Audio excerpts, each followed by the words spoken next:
A sedate debate in the Senate race, recommendations from a healthcare costs panel, plus an economic future cast, and more. From the television studios at WFYI, it's Indiana Week in Review for the week ending November 1st, 2024. Indiana Week in Review is made possible by the supporters of Indiana Public Broadcasting Stations. This week, the lone debate in Indiana's 2024 U.S. Senate race was a sedate exchange between just two of the three candidates, as Republican Jim Banks declined to participate. Democrat Valerie McCray and Libertarian Andrew Horning did take the opportunity Tuesday to share their policy ideas. They disagreed on several topics, including health care, gun regulations, and the country's support of conflicts in Ukraine and Gaza. For Horning, the disagreement was often rooted in his view that most of what the federal government does is unconstitutional. We need to reprioritize what we're using government for. You know, the fact that we are funding every other country on the planet, we're using our armies and our dollar to force other countries to do what we want when we're not taking care of our own people here at home. That's ridiculous. But Horning and McCray never argued, rarely even addressing each other. Horning even used one rebuttal solely to share his appreciation for a McCray answer. Banks was mentioned only twice by either of his opponents. McCray referenced him in an answer about supporting federal legislation to spur tech manufacturing. My other opponent, however, has tried to block these bills that were bringing information, bringing money, bringing technology to Indiana. McCray also used her final words in the debate to say Banks skipped it because he disrespects Hoosiers. Did the Senate debate have a winner? It's the first question for our Indiana Week in Review panel. Democrat Elise Shrock, Republican Chris Mitchem, John Schwantes, host of Indiana Lawmakers, and Niki Kelly, editor-in-chief of the Indiana Capital Chronicle. I'm Indiana Public Broadcasting State House Bureau Chief Brandon Smith. Chris Mitchem, did either of the two candidates who showed up do anything to win over voters? I don't think so. And really partly I think it's because the Indiana Debate Commission, unfortunately, they had that rule, or they had a notice that's basically said you can't say anything about Jim Banks that he doesn't have the opportunity to rebut, right? So if you're Valerie McCray or Mr. Horning, the only point of doing that debate is to attack Banks, right? Attack his character, attack that he's not showing up to debate, attack what some people think of as his far-right policies. So, you know, if the only thing you have left to do in a debate is try to describe what you would do better, we know that some of the far-left policies that McCray was saying, such as Medicare for all, allowing an open border allowing an open southern border, and then also just trying to implement Roe on a nationwide level again. You know, those are things that are not going to appeal to Indiana Republican voters that you need to go forward and win this election. Let's talk about that debate commission rule, because how does Jim Banks essentially get to dictate rules to a debate he didn't show up to? Yeah, and I think that's pretty weak. And I also think there should be a wider rule where if you don't show up to the debate, you don't get media coverage, because unfortunately when you don't show up to the debate, that becomes the story, and that does no service to Hoosiers. The story should be what was happening at the debate, and you make yourself part of the story. So this was a disservice to Hoosiers all across the board by Jim Banks, who, you're the candidate. As a candidate, that is your job. And for weeks on this show, I have said no one gets a gold star for showing up. And, you know, across the table, folks have rolled their eyes saying, oh, that's just, you know, an application of a Trump narrative. No, it actually happened here in Indiana, where a Republican did not show up to a debate to do the job of a candidate, which is to say what they need to say. And I think it would have been an opportunity for Jim Banks, because I think if you ask the average Hoosier, what has Jim Banks done for you?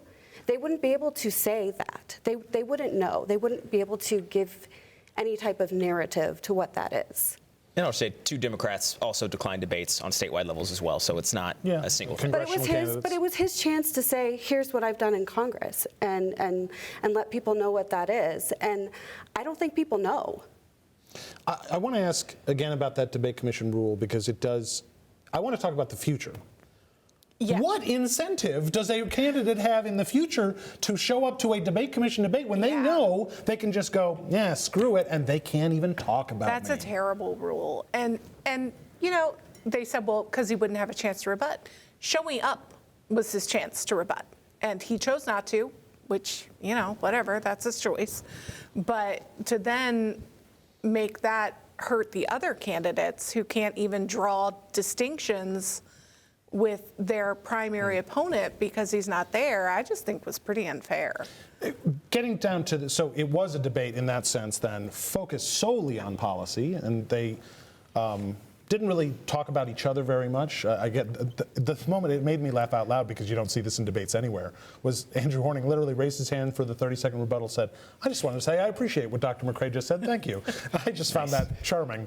But getting down to the policy, is that the sort of thing that people watching it, people reading about it, people listening to it are going to go, yeah, that's going to help make up my mind? People who watch and listen to this show, yes, they like policy. I will, and I'm not trying to blow smoke. I mean, we have obviously a sophisticated audience that appreciates vigorous discussion of policy and are essentially policy wonks.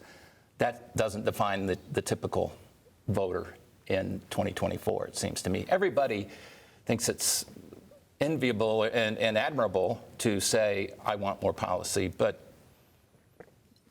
really? I mean, Are voters paying attention? I'm not sure they are. Again, the exception of our audience and others like it. It just, I think now we have started to watch debates for the missteps and the gaffes, and that has become the raison d'etre. Especially when you have the kinds of rules that we've discussed here, which really don't make sense. When you can't, I mean, it's like a sports event where one team, keeps half of its players off the field, but you can't play offense against that team because they're, understaffed on the field. Not to attack the debate commission too much. But even, go ahead. But even in the gubernatorial debate, which I do think was really good, I think it was a strong debate and it was well done by the debate commission, except for cutting off further rebuttal. It was one chance to rebut, maybe 15 seconds more after that. When sometimes I get that you want to get to as many questions as possible, but sometimes it's good for people to see these people disagreeing with each other and what those disagreements are, because it wasn't name calling. Conflict isn't always a bad thing. Yes. Conflict is an opportunity for you to see what people do in instances where they're under fire. And when you're the governor of a state, you, as a constituent, you kind of want to see what folks are going to do when the pressure is on. Because it's healthy conflict too. It's if it was just name really calling and things like that, that's different. Yeah, you want to see how people react and how they meet the moment. Yeah. Sadly, it seems to me, and I say this with no glee, that's bad for democracy, but it seems to me the only debate that would have mattered in this race was the one that Mitch Daniels had with himself when his closest advisors last year, when he was weighing whether to get into the race and eventually opted not to under a lot of pressure from the bank's people saying it would be nasty and you would regret it. I don't say that with any sort of enthusiasm that this race was done at that point, but that's when this race was decided, when Mitch Daniels decided a year plus ago not to compete. All right, time now for viewer feedback. Each week we pose an unscientific online poll question, and this week's question is, who will win the race for Indiana governor? A, Republican Mike Braun, B, Democrat Jennifer McCormick, or C, Libertarian Donald Rainwater. Last week, we asked you whether any of Indiana's Supreme Court justices who are up for retention will lose that retention vote. 46% of you say yes, 54% say no. If you'd like to take part in the poll, go to WFYI.org/IWIR and look for the poll. Well, high health care costs are a significant concern for Hoosiers and lawmakers. And Indiana Public Broadcasting's Abigail Ruman reports a legislative study committee tasked with exploring policies to address high costs made 6 broad recommendations this week ahead of the 2025 legislative session. The Healthcare Cost Oversight Task Force approved its final report this year with several recommendations, such as monitoring the effect of previous legislation and maintaining quality of and access to care. The recommendations presented appear to be much less specific than last year's recommendations. Representative Brad Barrett is the chair of the task force. He says the value of interim study committee hearings has shifted in the past 10 to 15 years, so this year's final report has generalized, broad-based findings. It was almost like the hearing before the hearing. But I see that that's changed, and I look at this as informational. The task force made no recommendations on pharmacy benefit managers and the effect they have on healthcare costs, despite multiple hours of testimony on the topic during each meeting this year. Elise, does a report like this have value for lawmakers in session?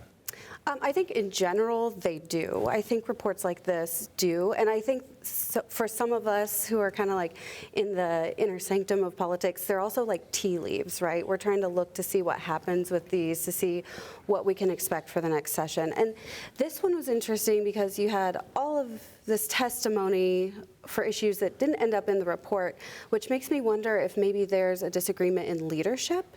And a disagreement in the approach. So I'm interested to see what may happen as we get closer to session to see how this is actually going to be addressed and what the approach is going to be, because I think there's general agreement that there is an issue to be solved. And I mean, and this is kind of like the textbook, template response. There's an issue to be resolved. How are we going to solve it? But here it really seems like there is a difference in the path that we're going to go down. And I think those are the questions we need to be asking early on in session to see how leadership is going to reconcile that moving forward, because it's a very important issue we have to address. I mean, I think we can all agree that increasingly what happens in a study committee does not dictate what happens in the legislative session, because less and less seems to be happening in a lot of study committees, not all of them. But on this one, trying to read those tea leaves, which I think that's a great way to put it, what do you see as the things they're actually going to try to do? Yeah, first, I think Representative Barrett's absolutely right when it comes to just the general trend of study committees becoming more information gathering versus actually information gathering and then making actual recommendations.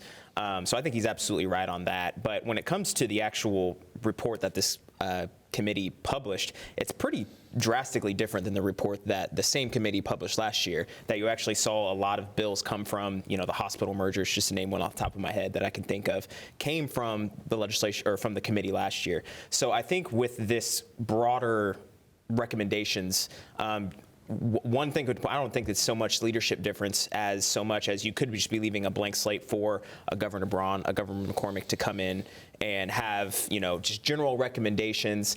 I think the healthcare aspect right now reminds me a little bit of the education, where you've had a lot of significant bills in the past couple of years that the legislature has been a little more heavy-handed than what you're used to. So let's sit down, wait and see what all of these increased reporting, increased data comes in before we start making more decisions. To that end, I think a lot of Hoosiers, regardless of partisan stripe, are a little doubtful what the General Assembly might do to actually really substantially tackle high health care costs, because I think that's a question they have of any politician in the country at this point, considering that they just keep going up, but worse in Indiana than a lot of other places.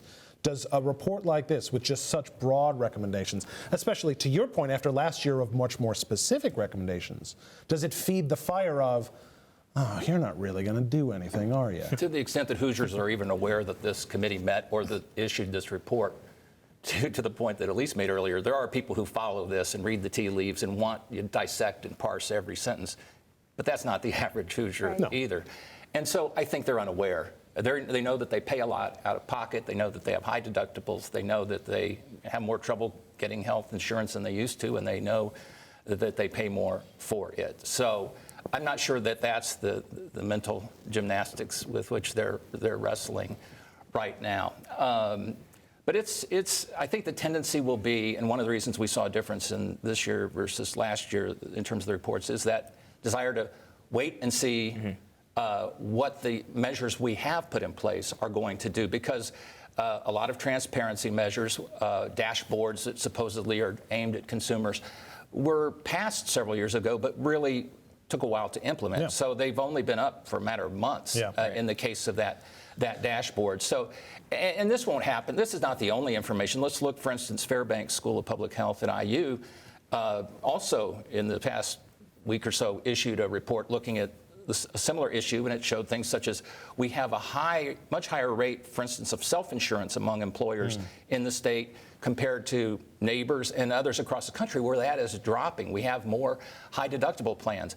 So maybe they're, I think the problem is we don't know who the villain is. We know there's a problem, but we don't know if it's the insurance companies. Do we know if it's the healthcare providers, or heaven forbid, is it Hoosiers who haven't gotten the message they need to have healthier lifestyles and stop killing themselves earlier than they have to? To the wait and see approach, we've heard, I believe, Senate President Pro Tem Rod Bray kind of talking in that realm of, well, we have all of this data now coming online. Let's take a look at how some of the stuff we've done plays out. Can lawmakers afford to take a wait-and-see approach in what's going to be such a monumental session? I think they probably can. And a lot of this is, I mean, as much as I appreciate their efforts, a lot of this is national policy dictated. Yep. And I also think the reason these were so much more general was they've done a lot, like they've done oversight and transparency all over the board. The next step is to get really specific and start blocking, setting price limits on things like insulin and stuff. But that goes against Republican philosophy of private markets. So I think they are really struggling with what is the next step that can keep us still within our philosophic beliefs. That's only allowed with utilities and energy provision. And knowing that there are like 2 hours worth of Hoosiers willing and their advocates willing to come to the State House to say, we need this. We absolutely need this in our daily lives. All right. Indiana University business school leaders say the national and state economies are returning to normal, but those leaders also warn that there's uncertainty in the economic forecast they unveiled this week, pending the results of next week's election. The Kelley School of Business's Futurecast shows less economic and employment growth in 2025 compared to the last few years, but business school leaders say it puts the state and the country on a sustainable path to growth. That's despite how many people feel about the economy, says Indiana Business Research Center Director Carol Rogers. The feeling economy versus the actual behavior that we're still going to Target and Walmart and shopping on Amazon. But there's still, as Rogers puts it, certain uncertainty, much of it tied to the election, as Professor Russell Rhodes noted in his presentation. Yeah, doing a market outlook before we know who's going to be president. Who wants this job? If former President Donald Trump wins and carries out his promises to enact significant tariffs, it could incite a global trade war, and Rogers says that would be particularly damaging to Indiana, whose economy relies on exports. Niki, this is maybe a question about the election as much as it is about economics and forecasts. But why do you think so many people feel the economy is bad when the numbers tell us and their behavior tells us that it's performing so well? Yeah, I think probably it's because of the inflation, right? And 9 out of, if you take 10 key metrics and good, and you get to inflation and it's bad. But because that's the one people are seeing every day in the grocery store, at the gas pump, all that.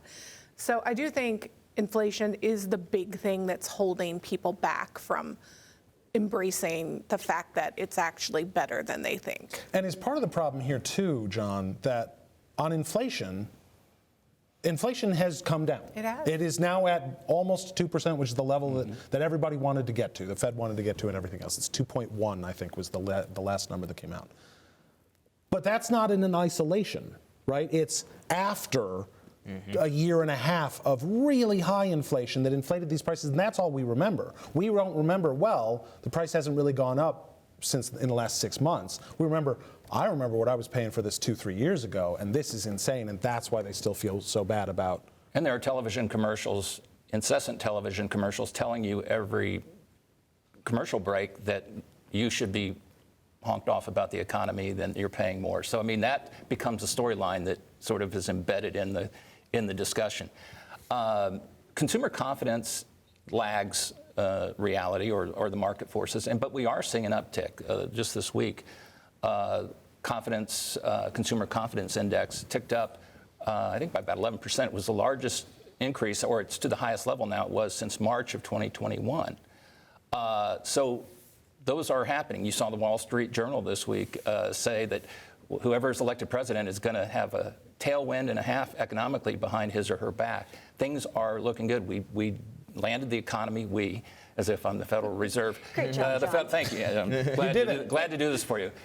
Brought this economy back to normal without sinking the ship and sending the country and the world into recession. So I think it just is a matter of keeping up. But remember, a lot of this goes back 20, 30 years and has to do as much with automation and the changing face of manufacturing as it does with any current day event. And we have to remember we're not also in a vacuum. We're in Indiana where we are lagging in quality of life indicators at every step. So yeah, it feels bad because our quality of life is not great. So, you know, you can talk about how great the economy is, but if, like in our last segment where we're talking about how hard it is to pay for your the medical necessities, or if you're in a rural area and it's hard to find medical care, period, or if you are lacking in several other ways that we rank at the bottom, you know, if you're hearing that the economy is bad and it just feels bad to live, it's hard to get out of that space mentally. And I started by saying this question is as much about the election and what's going to happen as it is, but is part of the answer to the question also about the election? And inevitably, when you have a national election, one group of people is going to be saying, everything is awful, only I can fix it. Yeah, absolutely. And I think the one part of the report that they got absolutely right is inflation has come down, but that doesn't mean that prices are also coming down. They're still high to where they were 3 or 4 years ago, to your point. So if you're a Republican, absolutely, you're using that talking point because it's reality. People are still complaining. Back in 2019, they were better gas off. Prices, They though, were I mean, lower. that's what, that and food, of course, are the big indicator. The answer to but this is gas simple. prices more than anything else Yeah. because it's the only thing you can see without stepping foot in a store. It's you can just see, oh, that's lower than it was yesterday. Those are That's the higher two. than it was Forget yesterday. what all the data say. It's food and gas. But the answer is simple for Indiana. Monthly Taylor Swift concerts in the state of Indiana, and IU football continues to go undefeated for the next millennium.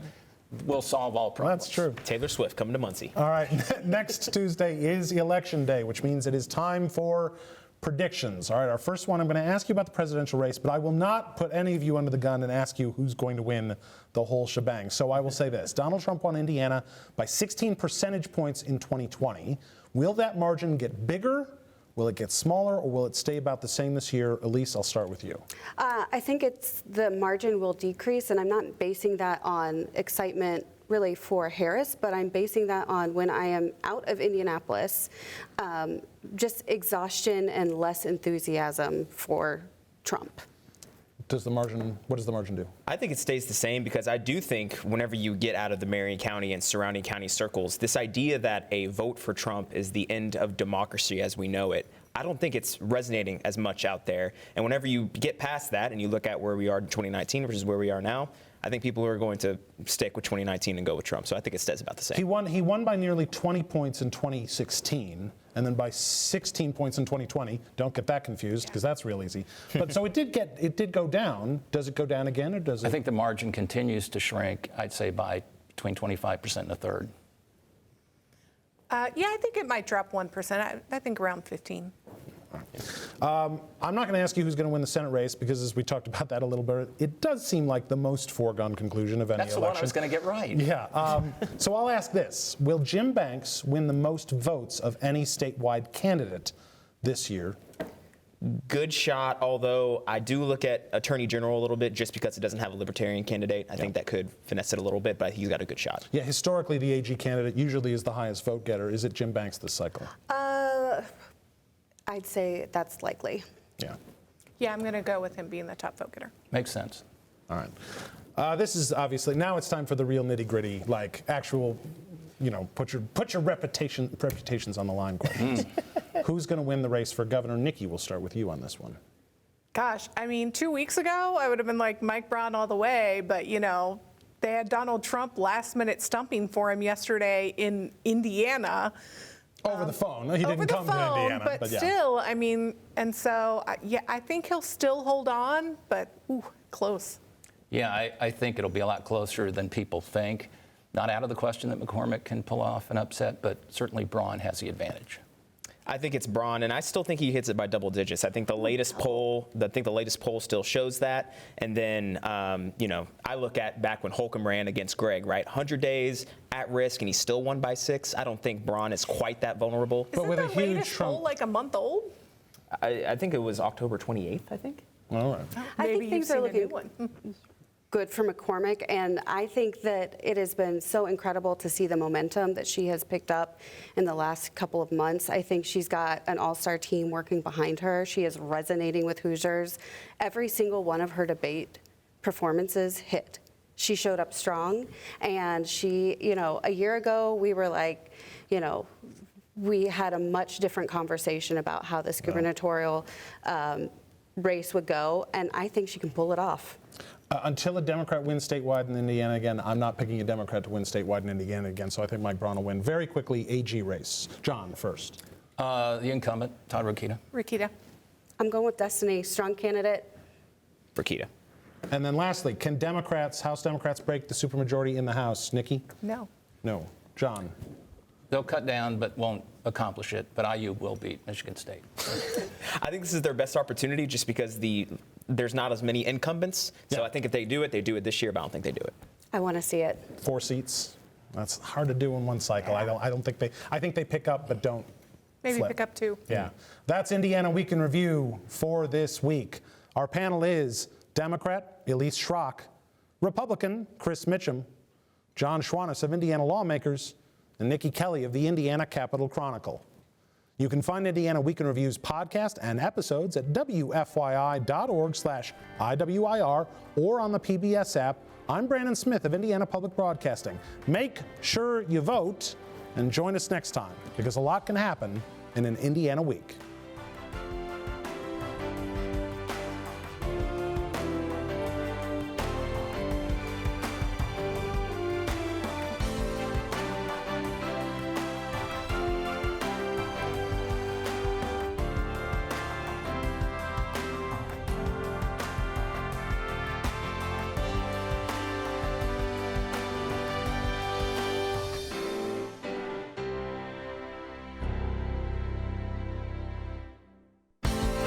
The opinions expressed are solely those of the panelists. Indiana Week in Review is a WFYI production in association with Indiana's public broadcasting stations.